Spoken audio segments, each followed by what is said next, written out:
مش معنى ان شقتك مكركبة معنى ان انت مش نظيفة، لا لا، بالعكس، ده ملوش علاقة بالنظافة ولا بالتنظيف. بالعكس، اي بيت فيه عيال وفي ناس وفي زوج وفي زوجة وفي ناس عايشين، خلاص ده طبيعي ان الناس بتقلع، ناس بتلبس، ناس بتاكل، ناس بتشرب، ناس بتحط، ناس. انا من الناس اللي بتحرق اعصابها طول الوقت ان الشقة مكركبة، بس اكتشفت ان انت في ناس عايشة في البيت، يعني لازم أن يكون البيت مكركب، هو نضيف. يعني النظافة دي بتتعمل في ايه؟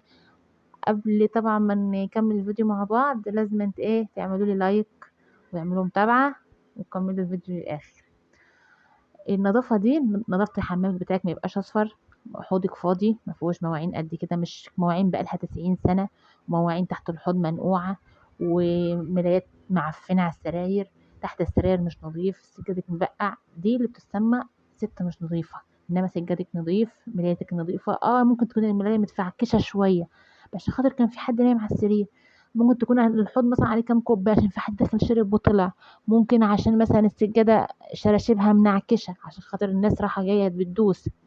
ده بيت مش نظيف يا جماعة، او معنى اصح ده بيت فلة بس في ناس عايشة فيه.